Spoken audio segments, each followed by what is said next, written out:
vives orgulloso de tu sueldo, de tu gasto presidente. Y continuamos, amigos de Destape TV, con otra muy interesante entrevista. Y también tenemos el día de hoy en nuestras cabinas al doctor Vladimir Cerrón Rojas. Él es secretario general nacional del Partido Político Nacional Perú Libre, cuyo lema es Fuerza Nacional del Pueblo. El día de hoy está en el departamento de Lambayeque y bueno, la bienvenida le damos a Destape TV.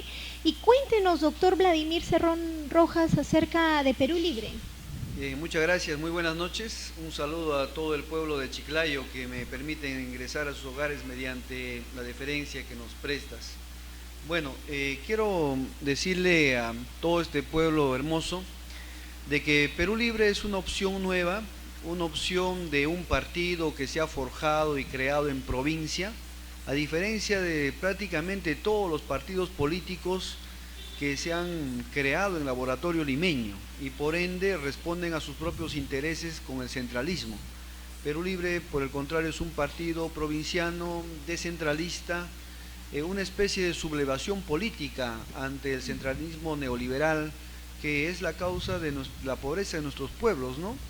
Y bueno, somos un partido joven, un partido que quiere un recambio generacional de la política, un partido que no es improvisado porque no alquila ningún vientre de alquiler, sino tras sus esfuerzos de 4 años y medio de inscripción, va a postular en esta ocasión, y que tampoco tiene compromisos económicos con ninguno de los poderes, es decir, no está financiado por ONGs, tampoco por transnacionales, y más bien se sustenta económicamente, efectivamente. Es del pueblo. Su símbolo es el lápiz. Es el lápiz, efectivamente. ¿Por qué el lápiz? Bueno, ojo, el lápiz, ya saben. Tenemos un gran compromiso con la educación. Nosotros hemos llegado a la conclusión, como muchos, ¿no?, pero realmente no ejecutan lo que dicen, de que si no se invierte en educación en el país, poco o nada va a cambiar nuestra patria. Y tal es así que tenemos un objetivo de acabar con el analfabetismo en el Perú, en el cual todavía existen 2.700.000, y de los cuales el 84% son mujeres. Son mujeres. Y esa realidad necesitamos cambiar, y tras la educación realmente viene la mejoría en todos los campos, en la salud, la economía y demás. Doctor Vladimir Cerrón Rojas, cuéntenos un poco más acerca de usted, de su trayectoria. Usted es doctor médico de profesión, ¿verdad? Cuéntenos acerca de usted. Bueno, yo he nacido en una provincia llamada Chupaca, en Junín, en un anexo llamado Ahuac. Nací en 1970, el 16 de diciembre. Estuve unos pocos días ahí, me trasladaron a Huancayo, donde prácticamente he vivido toda la vida. Estudié la primaria, la secundaria en el Colegio Santa Isabel de Huancayo. Postulé a la Universidad del Centro, donde estudié ingeniería eléctrica, y después estudié ingeniería civil en la universidad particular paralela a la Universidad del Centro, que es nacional, hasta el año 90, donde ocurrió algo trágico en mi familia y perdí a mi señor padre cuando ejercía el cargo de rector de la Universidad del Centro del Perú, asesinado por un comando paramilitar. Eso cambió nuestras vidas y bueno, me fui a Lima con toda la familia, escapando ese problema social que hubo de la guerra interna, vida, claro. Y trabajamos pues en una fábrica textil. Y al cabo de eso, al año que viene se me presentó la oportunidad para postular a una beca que daba el gobierno cubano para estudiar medicina. En el extranjero. Y bueno, postulé, pero también ahí me ayudó el ex senador Valentín Pacho Quispe, me acuerdo muy bien, de Izquierda Unida, y así fue como acabé en Cuba, donde permanecí 11 años. 11 años estudié, en Cuba. Así es, mi carrera 6 años y mi especialidad de neurocirugía 5 años. Regresé el año 2002 y me inserté a la Universidad de San Marcos, donde acabé y me titulé de magíster en neurociencias y después de doctor en medicina por la misma Universidad de San Marcos. Regresé a Huancayo y desplegué un trabajo social con muchas intervenciones gratuitas, y más aún en el campo de la neurocirugía, que es algo privilegiado en algún sentido, que no debe ser así, ¿no? Y todavía costoso. y es así como el reconocimiento del pueblo me lleva a ser presidente del gobierno regional en primera vuelta. Presidente del gobierno regional. Aquella vez era presidente regional, así es. Ah, mire, qué buena experiencia que tiene usted. Y doctor Vladimir Cerrón, acá tiene su lema, no más pobres en un país rico. Explíquenos, ¿qué quiere decir con Bueno, esto? ese lema se da a partir de un balance que hago. Como le decía, viví en Cuba 11 años y bueno, y lo mínimo que podía hacer era comparar estos dos países. Y veía que Cuba era un país que era la 9ª parte Claro. del Perú, tenía menos extensión Menos territorial y por extensión. ende menos riqueza de su suelo. Menos riqueza. El Perú es un país enorme, ¿no? Son 9 veces más, con más riquezas. Mucha riqueza. Cuba es un país que no tiene petróleo, Perú sí lo tiene y en buenas cantidades. Cuba no tiene minerales, No el tiene- Perú tiene todos los minerales que le da la gana. Cuba no tiene pesca porque es agua cálida, el Perú tiene la corriente del Niño. Claro. Cuba es un país con monoclima, nosotros tenemos todos los climas. Los climas, claro. Cuba es un país con monoagricultura, nosotros tenemos toda la agricultura que querramos y en cualquier momento del año. Y dígame, doctor, si tenemos todo esto que usted dice, ¿cuál es la deficiencia? ¿Por qué hasta ahora ningún gobierno ha sacado nuestro país adelante? El actual gobierno, ¿cuál cree que son sus debilidades? Claro, es el modo de producción. Mientras en el Perú se siga rigiendo bajo las leyes de la oferta y la demanda, mientras un pequeño grupo se privilegie de toda la economía, va a querer que esto permanezca así, sin ver las demandas de la mayoría. Por eso es que a mí me indignó de que con todo lo que tenía el Perú, no tenía lo que había avanzado Cuba con toda su pobreza, es decir, 0 analfabetos, nosotros 2.700.000, esperanza de vida de 78 años, nosotros de 70, un médico por cada 72 personas per cápita, nosotros un médico por cada 6.000 personas per cápita. Entonces, un Una país enorme de diferencia. que había campeones en deporte y nosotros pocos campeones mundiales en deporte o casi nada. Teníamos un país que Cuba se defendía de Norteamérica con su propio ejército y nosotros recurriendo a la DEA, al Comando Sur de los Estados Unidos, supuestamente para defendernos, ni siquiera para defendernos en la realidad, sino para colonizar y anexar nuestro territorio o nuestros recursos hídricos. Y no Entonces, solamente Cuba, acá nada más en América Latina tenemos el ejemplo de Bolivia, el ejemplo de Bolivia. Ecuador, el ejemplo de Argentina. Todos ellos, cómo su desarrollo se está incrementando en tan poco tiempo. ¿Por qué cree que nosotros no nos desarrollamos? Casualmente porque no hemos sido capaces de desmontar el neoliberalismo en el Perú. Bolivia lo hizo, como lo has dicho. ¿Bolivia qué hizo? Nacionalizó 1.437 minas y tras esa nacionalización duplicó el número de escuelas, duplicó el número de colegios, prácticamente canceló su deuda externa, erradicó el analfabetismo y crece al 12% en América Latina, a diferencia del Perú que está en 4,1 y va a bajar todavía a 3,8. Entonces, nosotros decimos, entonces esa fórmula sí resulta. Por eso yo decía, con las riquezas que tenemos y un buen sistema en el Estado, un buen modo de producción, el Perú realmente encontraría su plenitud, tanto material como espiritual. Por eso era el lema de que no debe haber más pobres en un país eminentemente rico como es el Perú. ¿Usted se considera izquierdista? Yo soy de izquierda, no soy de centro izquierda, yo soy de izquierda socialista. Izquierda socialista.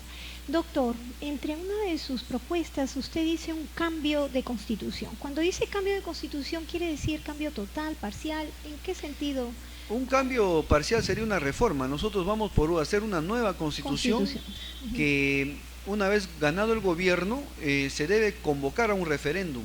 El referéndum debe arrojar mayoritariamente, debe dar la luz verde para el cambio de constitución. Dado esa luz verde, se convoca una asamblea constituyente. Claro. Donde deben integrarse los representantes genuinos del pueblo, no las cúpulas partidarias. La burguesía. Es decir, el responsable, claro, el representante de, digamos, de los ambulantes, de los sindicatos, de los barrios y demás. Ellos hacer la nueva constitución y a partir de eso definir si vamos a desmontar el neoliberalismo, qué sistema o qué modo de producción se va a implantar en el Perú. Y eso será motivo de un debate. Pero eso no basta. No basta ser presidente, no basta cambiar la Constitución, no basta ganar el Parlamento oficial que es el Congreso, sino hace falta ganar el Parlamento popular que son las calles. Una revolución se sustenta en la fuerza de las calles, de todos sus trabajadores, de todos los vecinos, de todo el barrio, y además tiene que insertarse en el bloque integracionista de América Latina. Caso contrario, si el Perú sigue desorbitado, no podría defenderse internacionalmente. Por eso que es necesario ampliar la visión hacia afuera y hacia las calles dentro del Perú. Acá en su propuesta también muy interesante me parece, ¿no? La pena de muerte, ¿no? A criminales y corruptos. La pena de muerte, bueno, como en China y en otros países existe a todos aquellos políticos corruptos, ¿no?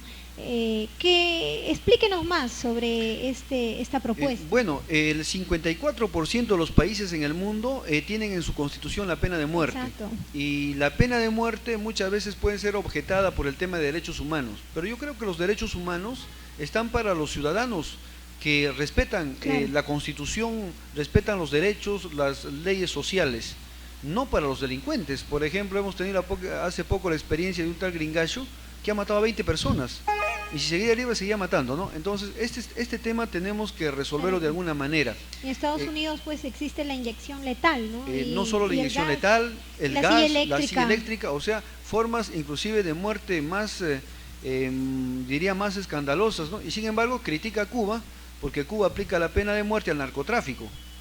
Por eso que en Cuba no hay narcotráfico, aplica la pena de muerte a la traición a la patria y al homicidio calificado. En China, como bien lo has dicho, lo aplica a la corrupción política, que bien caería al Perú, ¿eh? Estoy seguro que si se corrige la corrupción política, se resolvería más del 90% de la corrupción en el país, que es la causa de la pobreza de los pueblos. Y también hay otros países como los islámicos que el adulterio también lo condenan a pena de muerte. Es decir, analizar y debatir de acuerdo a nuestra realidad cuáles debieran ser las indicaciones precisas en el Código Penal. Doctor Vladimir Cerrón Rojas, ¿qué opina sobre nuestros congresistas del departamento? Tengo entendido que usted ya tiene una idea más o menos, ¿no? ¿Qué opina sobre ellos? ¿Cree que deben ser reelegidos? Bueno, el 87% del Parlamento de la República tiene una desaprobación por el pueblo. Y ese sistema parlamentario no es genuino peruano. Ese es un sistema impuesto al Perú desde los modelos europeos. Entonces, que no funciona en nuestra realidad. Por eso yo hablaba de que se debe conservar el poder ejecutivo, el poder judicial, el poder legislativo también, pero se debe haber un nuevo poder, que es el poder social, donde ya nuestros estamentos no estén protestando por la calle, sino que estén legislando y demuestren mayor calidad que el Congreso que tenemos. Finalmente, esa Asamblea del Poder Popular debe sustituir definitivamente a este Congreso de la República que nosotros conocemos. Ahora también soy partícipe de que los congresistas no se reelijan, no tengan cédula viva, porque hasta el año 92 tienen cédula viva. Y los expresidentes tienen sueldo vitalicio, no solamente ellos, sino para su seguridad, su mayordomía y demás. Y también el clero. El clero definitivamente produce un desfalco enorme. Vemos que Cipriani está ganando igual que un ministro, 30.000 soles. Nosotros les pagamos, ¿no? Y muchas personas desconocen eso. Los obispos están ganando 25.000. Yo creo de que todo el dinero que invierte el Estado, que es propiedad de todos los peruanos, debe fiscalizarse en qué se gasta. Por ejemplo, con el respeto que tengo a la Iglesia Católica, no solo no pagan impuesto, sino que ahí no puede entrar la SUNAT, ahí no puede entrar una comisión del Congreso, ahí no puede embargar la policía. Es decir, gozan de una inmunidad total que no sabemos cómo utilizan los millones de soles que el Estado peruano devenga para el mantenimiento de bienes y servicios. Cuando alguien quiere una misa, un entierro, tenemos que pagar. 2.000 soles, un matrimonio, no cotizan al Seguro Social, pero hacen uso de salud. Una misa. Efectivamente, y eligen los profesores de religión, y los capellanes tienen grado de general de brigada en el ejército y la policía. ¿Qué reforma haría usted en este Bueno, caso? yo creo de que hay que revisar el concordato que ha firmado Morales Bermúdez con el Vaticano, porque esto se hizo sin referéndum, y es inconstitucional de que el Estado peruano devengue dinero a una empresa privada, que en este caso es la Iglesia Católica. Una de sus propuestas también dice no a la corrupción, no a la impunidad, no al analfabetismo. Eso es donde usted se va a enfocar, tengo entendido, por eso es el lápiz, ¿no? La educación. Correcto, el lápiz es nuestro compromiso ideológico, político y programático con la educación. Si no hay educación, definitivamente este país no va a cambiar. ¿Cuánto es la inversión de la educación actual? La inversión actual es 3,5 del PBI, que está representando 6.600 millones de dólares. 3,5. Y nosotros hemos planteado de que El se eleve 10%. más del 10, pero el 10% es 17.000 millones de dólares. Y Ecuador, para Siendo un país pequeño. menos de la mitad, que estos son 12 millones, está invirtiendo 20.000 millones de dólares anual. 14% más o menos. Así es, entonces, con todo eso, en 10 o en 15 años no vamos a llegar a la calidad de la educación que tiene Ecuador. Y ojo que Bolivia ya le está dando también. Cuba le da el 14%, Costa Rica le da el 10%. Y nosotros le damos el 3,5% y el presidente sale como si fuera un éxito. Es increíble. Y a la salud, usted como doctor, ¿no? Creo que por la mortalidad infantil se ve la parte Lógicamente, la médica. potencia médica de cualquier país, de cualquier continente, de cualquier espacio, se mide por el indicador mortalidad infantil.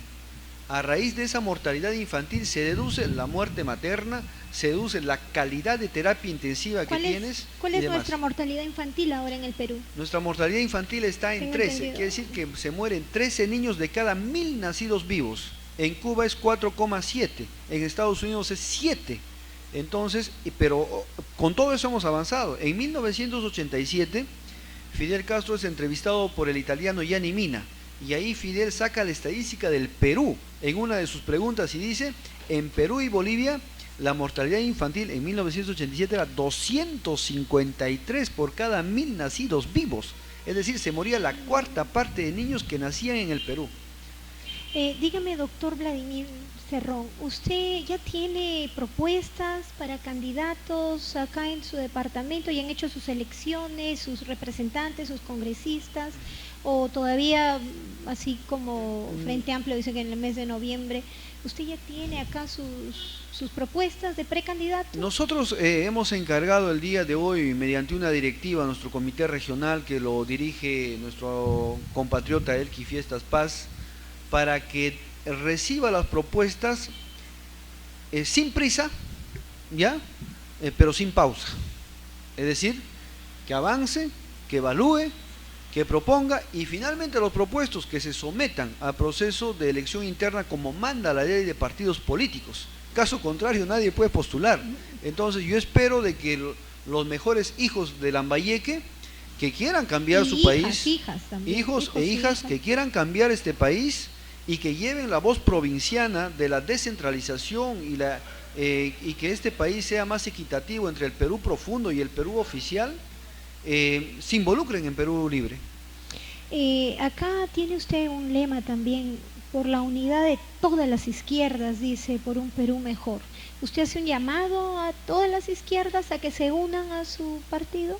Correcto, o nosotros unirnos a ellos o ver la conformación de un frente. Nosotros sabemos que la izquierda como partido es bien difícil que llegue al gobierno, puesto que esto implicaría un trabajo de posicionamiento, de concientización de muchos años. Fíjese que el APRA creo llegó después de 70, 80 años, imagínense, pero haciendo una coalición, lógicamente es más probable la victoria.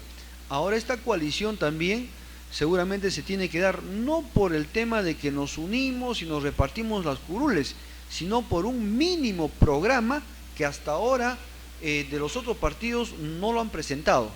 O sea, ¿cuál es el programa? ¿Ustedes están de acuerdo en eliminar el analfabetismo? Ustedes, muy bien, nos unimos tras el programa independientemente de nuestra idea ideológica primigenia. ¿Qué opina de la prensa? Hoy día en la mañana yo estuve presente en la presentación del partido y usted habló unas palabras que removieron mucho a todos nosotros, ¿no? Habló sobre la prensa. La prensa, la gran prensa que ya dejó de ser el cuarto poder, sino simplemente son los voceros del poder económico y empresarial que tiene el país.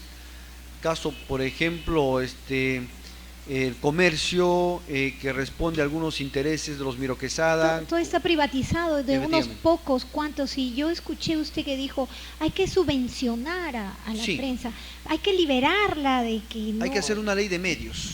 Definitivamente el Perú no puede estar pasivo, por ejemplo, al tipo de televisión basura que ya el Que pueblo está se llama, dando, que está dañando constantemente la mente de los de los niños y los jóvenes. y de los Un- adultos Así también, es, ¿no? una mala imagen que ellos ven como patrón, eso implica una nueva sinapsis neuronal. Te lo digo como profesional de la neurociencia. Claro, como doctor. Entonces, desligar luego esa sinapsis es ya casi imposible. Y- Eso no hay. incluso- Es más fácil que se fusione a que se separen. Incluso habló de TV Perú, que no era de TV Perú. Sino Correcto. Ponía ese era- ejemplo, ¿por qué? Porque, ¿qué pasó en solamente Ecuador? se ve al presidente y Claro. a nadie más. En Ecuador se dio la ley de medios. ¿Qué decía la ley de medios? Que todo el presupuesto que tiene el Estado para publicidad debe repartirse en 3 sectores. Para el privado, el 33% de la publicidad. Para la televisión y radio estatal, el otro 33%. Y el 34% para la televisión alternativa. Es decir, Claro. por ejemplo, en este caso, una televisión digital no tuviera que estar buscando publicidad porque el Estado subvenciona Claro. un trabajo de No calidad lo tenemos. y lógicamente no está sujeto a otro tipo de intereses o negociaciones, una información, porque al estar financiada debe ser la más fidedigna, la más plural. Y como decía usted en la mañana, ¿no? El poder ideológico sobre las grandes masas, ¿no? Está basado en el temor. Efectivamente. Es algo que se tiene que cambiar, ¿no? La ideología de nosotros y tener una conciencia, sobre todo de nuestros representantes y de aquellas personas que nos van a liderar, ¿no? Los políticos, ¿no? Deben ser líderes y no políticos, ¿no? Y como decía usted, si el sueldo de un congresista fuera como el ejemplo que dio esta mañana, ¿no? Yo siendo médico me voy de congreso y tengo el mismo salario, realmente se vería una diferencia entre los congresistas. Tengo entendido que... Lógicamente, nosotros hemos planteado de que, por ejemplo, usted es periodista, usted percibe una remuneración de 2.000 soles mensual. Entonces, si es electa congresista de la República, usted se va con una especie de licencia con goce de haber al Parlamento y cobra su sueldo de 2.000 soles mensualmente. Entonces, ¿eso qué quiere decir? Que el Parlamento No hay ya no es el ninguna lugar a diferencia, donde claro. van a pulular A enriquecerse. los que están, lógicamente, no solo enriquecerse, sino hacer los lobbies y sacar muchas cosas por fuera del salario.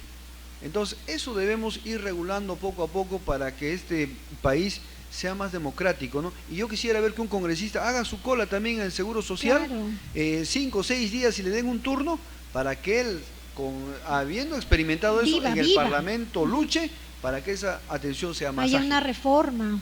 lógicamente. Una reforma total, como usted Total. dice, ¿no? Un cambio total de nuestra Constitución, ¿no? Una reforma, las propuestas muy interesantes, ¿no? Sobre el cambio de Constitución, ¿no? La pena de muerte a criminales y corruptos, a la no reelección de congresistas, ¿no? Elección popular de jueces y fiscales, ¿no? Y Muy importante. Muy importante. ¿Por qué esto de jueces y fiscales? Bueno, A ver, bueno, el día de ayer se ha dado algo insólito en el país. Lo han destituido a la procuradora Julia Príncipe por estar investigando al gobierno. sí, exacto. Pero si esa procuradora Hubiera sido hubiera una entrado elección. por voto popular, Claro, nadie la destituyó. hubiera hecho un mejor trabajo autónomo y no estuviera bajo la presión política del gobierno. Entonces se garantizaría, en alguna medida, Más quizás no al equidad, 100%, sí. pero mayor imparcialidad Más y justicia. mayor efectividad de la lucha anticorrupción. Igual sucede en los jueces, en los fiscales, donde en Chile y en Bolivia se eligen los jueces y fiscales por voto popular. Elección popular. Entonces, y ya lo va a instalar Ecuador y lo va a instalar también Venezuela, si no me equivoco. Entonces, es muy importante que eso se haga para dotarle de autonomía, integridad y dignidad a la institución. Bueno, doctor Vladimir Cerrón Rojas, le damos las gracias por venir a nuestro programa de Destape TV. Esperemos que el mundo y nuestro departamento y el mundo entero escuchen estas propuestas muy interesantes. A ver su mensaje, sus últimas palabras a toda la audiencia que le escucha. Muchas gracias en primer lugar a tu persona y también a todo el pueblo de Chiclayo que me ha escuchado e invitarles a integrar las filas de Perú Libre, a estudiar nuestro ideario que está en el internet, a indagar sobre sus líderes y también aprender a ver más allá de lo que nos presentan otros A partidos. discernir, claro. Y para culminar, repetir un consejo de un gran pensador, mi tocayo, Vladimir Ilich Lenin. Él decía: el hombre va a ser víctima necia del engaño y va a ser víctima necia en política siempre en cuando no sepa discernir que Claro. detrás de cada titular, detrás de cada promesa, detrás de cada religión se esconden los intereses de una clase o de otra. Y esa es la obligación del político, ver más allá que los demás, y el pueblo debe involucrarse en la vida política activa del país.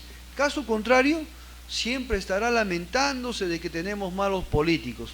Bueno, si nosotros nos retiramos de la política, pues vamos a hacer que la gente mala haga política, y todos podemos participar en política. Eso de que el zapatero solamente hace zapatos, el médico solamente cura, el profesor solamente enseña, ojo, y para hacer política hay políticos, ¿ah?